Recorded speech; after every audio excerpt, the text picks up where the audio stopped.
No verão de 1999, um homem foi encontrado morto em um milharal em circunstâncias estranhas. Dois bilhetes em seu bolso se tornariam um dos maiores enigmas da criptografia americana. Um enigma que permanece até hoje sem solução. Meu nome é Tainá e esse é o Paradoxo Sombrio.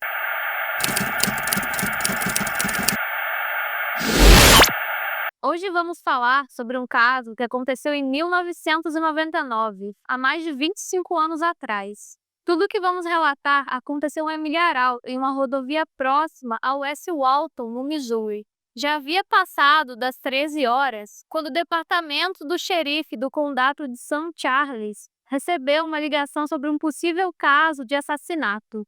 A chamada foi feita por uma mulher que dirigia pelo local. E por motivos de segurança, a identidade dela nunca foi revelada. Mas segundo o que é conhecido, ela dirigia quando avistou algo dentro do milharal, o que a fez parar e ir checar o que era. Quando os policiais chegaram, encontraram o corpo de um homem de bruços no meio do milharal. Se tratava de um homem afro-americano na casa dos 40 anos. Ele usava uma calça jeans e uma camisa branca suja de barro. Seu corpo já estava em estado avançado de decomposição, o que fazia parecer que ele estava ali há muito tempo. Porém, isso não estava nem próximo da verdade. O corpo do homem foi levado e então as investigações começaram. Primeiro, por meio das impressões digitais, descobriram a identidade dele. Seu nome era Rick McCormick, um homem de 41 anos que vivia em St. Louis, no Missouri, a mais de 20 quilômetros do local onde o corpo foi encontrado. A investigação descobriu que Rick estava desaparecido apenas há 3 dias. Os legistas foram incapazes de determinar a causa exata da morte de Rick. Outro detalhe que não pôde ser completamente explicado foi o porquê do seu corpo estar em um estado tão avançado de decomposição. Levando em conta o clima do local nos últimos 3 dias que antecederam sua morte, era muito difícil um corpo humano se decompor daquela forma em um espaço tão curto de tempo. E como se isso não fosse o suficiente para deixar o caso estranho, surge outro detalhe que deixa isso tudo realmente intrigante. 2 bilhetes foram encontrados no bolso da sua calça, ambos escritos em uma folha simples de papel, com tinta de uma caneta azul. O conteúdo, uma mistura de letras que variavam do maiúsculo para o minúsculo, com números e símbolos também. Um código que até hoje não foi decifrado. Mas quem era realmente aquele homem? E por que ele estava sem vida em um milharal? E por que carregava aqueles bilhetes? Vamos tentar entender esse caso.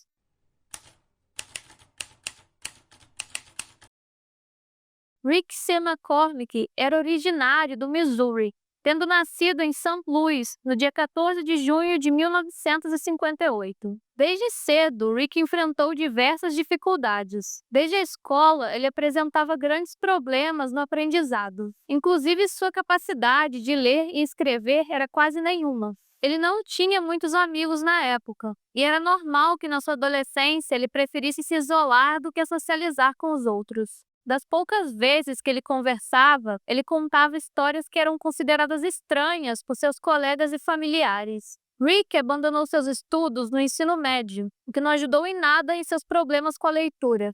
A família de Rick achava que ele tinha algum problema, e sua própria mãe o descrevia como retardado, um termo capacitista que só mostra a falta de compreensão da família de Rick com os problemas que ele enfrentava.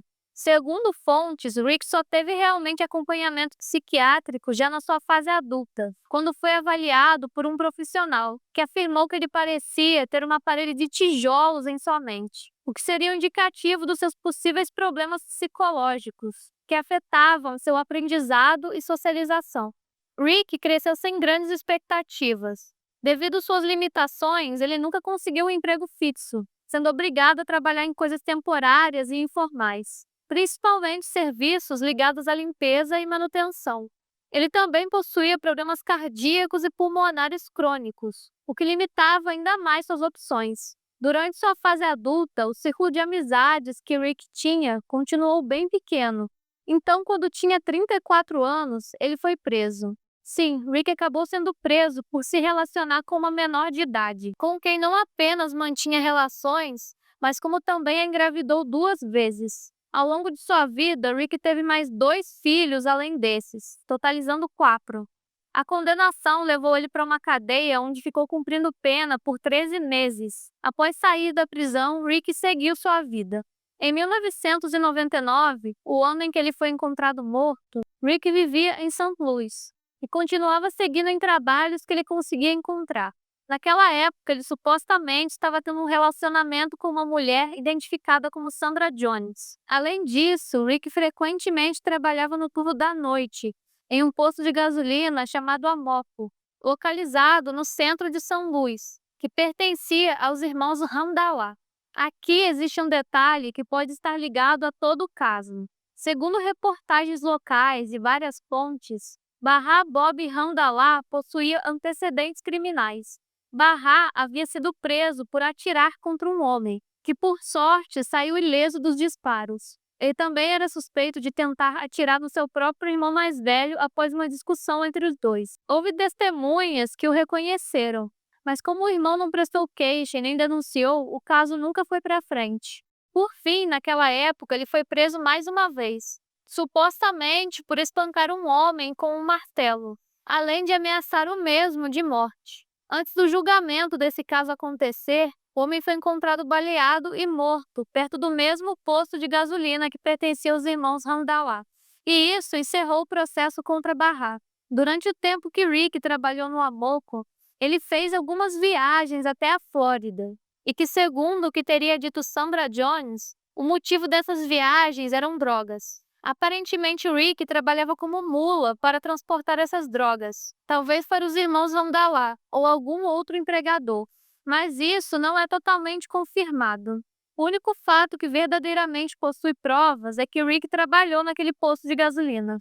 Algumas fontes também citam que, segundo Sandra, Rick parecia muito mais estranho em sua última viagem, quando trocaram ligações. No dia 25 de julho, Rick foi visto visitando o hospital Forest Park. E durante essa visita, fez um check-up relacionado às suas doenças cardíacas e pulmonares. Ao que parece, o médico teria o liberado, ao constatar que as dores eram devido a uma crise de asma que ele estava tendo. Essas informações teriam sido fornecidas posteriormente por Gloria, uma tia que tinha alguma proximidade com Rick. Supostamente ela tinha algum diálogo com ele devido a algumas visitas e ligações. Segundo ela, a última vez que se comunicou com seu sobrinho foi no dia 26, após ele sair do hospital e contar sobre o ocorrido. Então, no dia 27 de julho, Rick foi visto pela última vez. Um funcionário do posto de gasolina Amoco afirmou tê-lo visto no local antes dele desaparecer por 3 dias, e o mistério em torno do caso começou.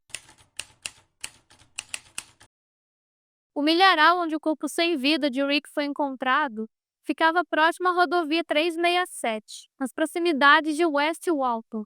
O último registro de Rick ainda vivo foi feito 3 dias antes, no posto de gasolina Amoco, em São Luís. Isso significava que havia um espaço de 15 milhas entre o último local que ele foi visto e onde seu corpo foi encontrado, ou seja, 24 quilômetros de distância. Talvez não pareça uma grande distância, considerando que se passaram 3 dias, mas existem alguns detalhes que precisam ser explicados. O primeiro é que Rick não tinha um carro e muito menos sabia dirigir. Segundo, não haviam linhas de ônibus que faziam esse trajeto entre São Luís e West Walton. E o terceiro, que é mais uma pergunta do que um detalhe: por que Rick teria ido até aquele milharal? Se pensarmos que ele foi até esse local por conta própria, podemos supor que ele possa ter pego uma carona com alguém, ou até mesmo pego um táxi que o levasse até lá. Mas por que ele faria isso? É difícil pensar numa razão que ele teria escolhido ir até aquele milharal. Se ele não fez isso, então só resta uma hipótese. Rick não foi até o milharal. Seu corpo provavelmente foi descartado lá. Muitos anos antes do caso de Rick, em 1968, o corpo de uma criança, identificada apenas como Jane Doe, já havia sido encontrado naquelas proximidades. E 2 anos depois, após o caso de Rick, em 2001, o corpo de 2 mulheres que teriam sido vítimas do serial killer Maury Travis também foram deixados no mesmo milharal.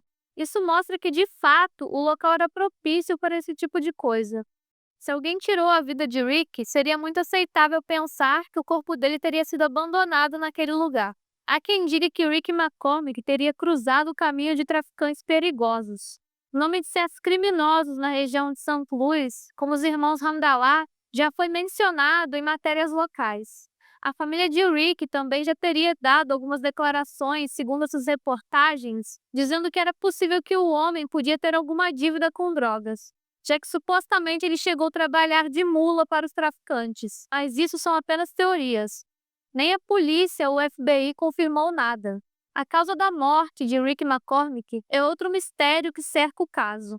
O estado avançado de decomposição que Rick foi encontrado mostra que se Rick foi visto no dia 27 com vida, então seu corpo, para alcançar aquele estado, ele teria que ter morrido logo após o funcionário ver ele naquele posto de gasolina.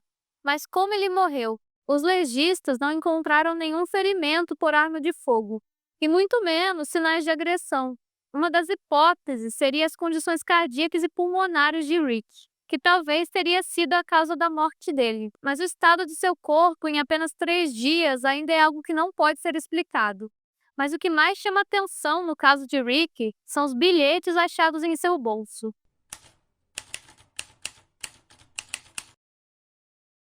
Rick era praticamente analfabeto, mal sabia ler ou escrever. Sua família, por mais de uma ocasião, confirmou que ele precisava de ajuda para preencher formulários para vagas de emprego.